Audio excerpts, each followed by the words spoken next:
എല്ലാവർക്കും news first മലയാളത്തിന്റെ പുതിയ വീഡിയോയിലേക്ക് സ്വാഗതം. ക്രിക്കറ്റ് ലോകത്തെ ഏറ്റവും പുതിയ വാർത്തകൾ ആദ്യമേ അറിയാൻ ഈ ചാനൽ മറക്കാതെ സബ്സ്ക്രൈബ് ചെയ്യുക. ഒരിക്കലും തകർക്കാൻ കഴിയില്ലെന്ന് ലോകം മുഴുവൻ അന്ധമായി വിശ്വസിച്ചിരുന്ന ഓസ്ട്രേലിയൻ ക്രിക്കറ്റിന്റെ ആ ഉരുക്കുകോട്ട പല്ലേക്കിലെ മൈതാനത്ത് ഇന്നലെ അക്ഷരാർത്ഥത്തിൽ തകർന്നടിഞ്ഞിരിക്കുകയാണ്. ശ്രീലങ്കയോടേറ്റ 8 വിക്കറ്റിന്റെ ആ നാണം കെട്ട ചരിത്രത്തിലെ തന്നെ ഏറ്റവും വലിയ തോൽവിയോടെ 5 തവണ ലോക ചാമ്പ്യന്മാരായ ഓസ്ട്രേലിയ 2026 T20 ലോകകപ്പിൽ നിന്നും കണ്ണീരോടെ പുറത്തായിരിക്കുന്നു. സ്വന്തം നാട്ടിലെ പിച്ചിൽ വെച്ച് ശ്രീലങ്കൻ സിംഹങ്ങൾ കങ്കാരുക്കളെ ഇത്ര ക്രൂരമായി വേട്ടയാടുമെന്ന് ആരും തന്നെ സ്വപ്നത്തിൽ പോലും കരുതിയിട്ടുണ്ടാകില്ല. മത്സരത്തിന്റെ തുടക്കത്തിൽ ഓസ്ട്രേലിയൻ ബാറ്റിംഗ് കണ്ടപ്പോൾ റൺമഴ പെയ്യുമെന്നാണ് ഏവരും കരുതിയത്. ട്രാവിസ് ഹെഡും ക്യാപ്റ്റൻ മിച്ചൽ മാർഷും ചേർന്ന് ശ്രീലങ്കൻ ബൌളർമാരെ കശാപ്പ് ചെയ്തുകൊണ്ട് വെറും 8.3 ഓവറിൽ സ്കോർ 100 കടത്തിയപ്പോൾ ഓസ്ട്രേലിയ അനായാസം 230-240 റൺസിലേക്ക് കുതിക്കുകയാണെന്ന് തോന്നിപ്പിച്ചു. എന്നാൽ സ്കോർ ബോർഡിൽ 104 റൺസിന് 1 വിക്കറ്റ് എന്ന ശക്തമായ നിലയിൽ നിന്നും ഹെഡ് പുറത്തായതിന് പിന്നാലെ ലോകത്തെ ഞെട്ടിച്ചുകൊണ്ട് ആസീസ് നിര ചീട്ടുകൊട്ടാരം പോലെ തകർന്നു വീഴുകയായിരുന്നു. വെറും 181 റൺസിന് ഓസ്ട്രേലിയ ഓൾ ഔട്ടായപ്പോൾ അത് വിശ്വസിക്കാൻ പോലുമാകാതെ ഗാലറി സ്തംഭിച്ചു നിന്നു. തുടർന്ന് ബാറ്റിംഗിനിറങ്ങിയ ശ്രീലങ്കൻ നിരയിൽ പാത്തും നിസംഗയുടെ വിട്ടുവീഴ്ചയില്ലാത്തതും ക്രൂരവുമായ സെഞ്ചുറി പ്രകടനവും 38 പന്തിൽ 51 റൺസെടുത്ത കുശാൽ മെൻഡിസിന്റെയും വെറും 15 പന്തിൽ 28 റൺസടിച്ച പവന്റെയും വെടിക്കെട്ടും കൂടിയായപ്പോൾ ഓസ്ട്രേലിയൻ ബൌളർമാർക്ക് ഗ്രൗണ്ടിൽ നിൽക്കക്കള്ളിയില്ലാതായി. ആദ്യ 12 ഓവറിൽ 105 റൺസ് എന്ന നിലയിലായിരുന്ന ശ്രീലങ്ക അവസാന 6 ഓവറുകളിൽ, അതായത് വെറും 36 പന്തുകളിൽ നിന്നും 80-ലധികം റൺസ് അടിച്ചുകൂട്ടിയാണ് ഈ ലോകകപ്പിലെ തന്നെ ഏറ്റവും വലിയ കൂട്ടക്കുരുതി നടത്തിയത്. ഈ ചരിത്ര തോൽവിക്ക് ശേഷം ഡ്രസ്സിംഗ് റൂമിലെ മൂടുപടങ്ങൾ വലിച്ചു കീറിക്കൊണ്ട് മാധ്യമങ്ങൾക്ക് മുന്നിലെത്തിയ ട്രാവിസ് ഹെഡിന്റെ രോഷവും സങ്കടവും ഒരു അഗ്നിപർവ്വതം പോലെയാണ് പൊട്ടിത്തെറിച്ചത്. യാതൊരു മറയുമില്ലാതെ സ്വന്തം ടീമംഗങ്ങളെ അദ്ദേഹം കടന്നാക്രമിച്ചു.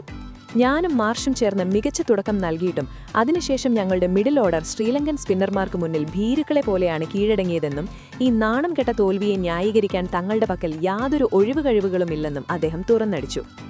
ഓസ്ട്രേലിയയെ പോലുള്ള ഒരു ലോക ചാമ്പ്യൻ ടീമിന് ഇത് തീർത്തും അക്ഷന്തവ്യവും അപമാനകരവുമാണെന്ന് പറഞ്ഞ ഹെഡിന്റെ ദേഷ്യം ബാറ്റ്സ്മാൻമാരിൽ മാത്രം ഒതുങ്ങിയില്ല.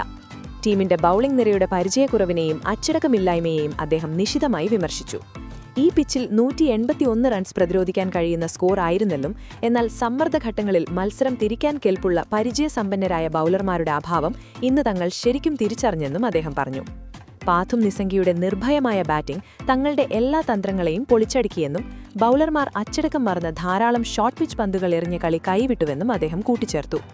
ശ്രീലങ്കയെ അവരുടെ നാട്ടിൽ വെച്ച് ഇത്തരം ശരാശരി ബൌളിംഗ് കൊണ്ട് ഒരിക്കലും തോൽപ്പിക്കാൻ കഴിയില്ലെന്ന വലിയ സത്യവും അദ്ദേഹം വിളിച്ചു പറഞ്ഞു. എന്നാൽ ഇത്രയും നേരം ദേഷ്യത്തോടെ സംസാരിച്ചുകൊണ്ടിരുന്ന ഹെഡ് സൂപ്പർ 8-ൽ നിന്ന് പുറത്തായതിനെക്കുറിച്ച് ഒരു മാധ്യമപ്രവർത്തകൻ ചോദിച്ചപ്പോൾ പെട്ടെന്ന് ആകെ മാറിപ്പോയി. അദ്ദേഹത്തിന്റെ മുഖത്തെ ആക്രോശം മാഞ്ഞു, ശബ്ദം ഇടറി, ഒരു യുദ്ധത്തിൽ തോറ്റുമടങ്ങിയ പടയാളിയെപ്പോലെ അദ്ദേഹം വികാരാതീതനായി. ലോക ക്രിക്കറ്റ് അടക്കി ഭരിച്ച ഓസ്ട്രേലിയ പോലുള്ള ഒരു ടീം ഇത്ര വേഗത്തിൽ പുറത്താവുന്നത് ഒരു വലിയ പേടി സ്വപ്നം പോലെയാണെന്നും സിംബാബ്വേയോടേറ്റ ആ അപ്രതീക്ഷിത തോൽവിയാണ് തങ്ങളുടെ അടിത്തറ തോണ്ടിയതെന്നും അദ്ദേഹം കണ്ണീരോടെ സമ്മതിച്ചു. ഈ ലോകകപ്പിൽ തങ്ങൾ കളിച്ചത് യഥാർത്ഥ ഓസ്ട്രേലിയൻ ക്രിക്കറ്റിന്റെ 10% പോലുമല്ലെന്ന് അദ്ദേഹത്തിന്റെ വാക്കുകൾ ഓരോ ക്രിക്കറ്റ് ആരാധകന്റെയും ഉള്ളുലയ്ക്കുന്നതായിരുന്നു. ട്രാവിസ് ഹെഡിന്റെ ഈ തുറന്നുപറച്ചിൽ വ്യക്തമാക്കുന്നത് ഓസ്ട്രേലിയൻ ഡ്രസ്സിംഗ് റൂമിൽ കാര്യങ്ങൾ അത്ര പന്തിയല്ല എന്നും പലരുടെയും കസേരകൾ തെറിക്കാൻ പോകുന്നു എന്നുമാണ് ഈ അട്ടിമറി സൂചിപ്പിക്കുന്നത്. പതിവ് ശൈലികൾ മാറ്റി പുതിയൊരു ടീമിനെ കെട്ടിപ്പടുക്കേണ്ട മുതിർന്ന പല താരങ്ങളെയും ഒഴിവാക്കേണ്ട സമയം അതിക്രമിച്ചിരിക്കുന്നു എന്നാണ് ഈ അട്ടിമറി സൂചിപ്പിക്കുന്നത്. സുഹൃത്തുക്കളെ, നിങ്ങളെന്ത് കരുതുന്നു? ബൌളിംഗിലെ പരിചയക്കുറവാണോ, അതോ സിംബാബ്വേയുടേറ്റ ആ കനത്ത പ്രഹരമാണോ ഓസ്ട്രേലിയയുടെ ഈ പതനത്തിന് യഥാർത്ഥ കാരണം? അതോ സീനിയർ കളിക്കാരെ ഒഴിവാക്കി വലിയൊരു അഴിച്ചുപണിക്ക് ഓസ്ട്രേലിയ തയ്യാറാകേണ്ടതുണ്ടോ? നിങ്ങളുടെ വിലയേറിയ അഭിപ്രായങ്ങൾ ഓസ്ട്രേലിയ കൊളാപ്സ് എന്ന് ടൈപ്പ് ചെയ്ത് താഴെ കമന്റ് ബോക്സിൽ തീർച്ചയായും രേഖപ്പെടുത്തുക.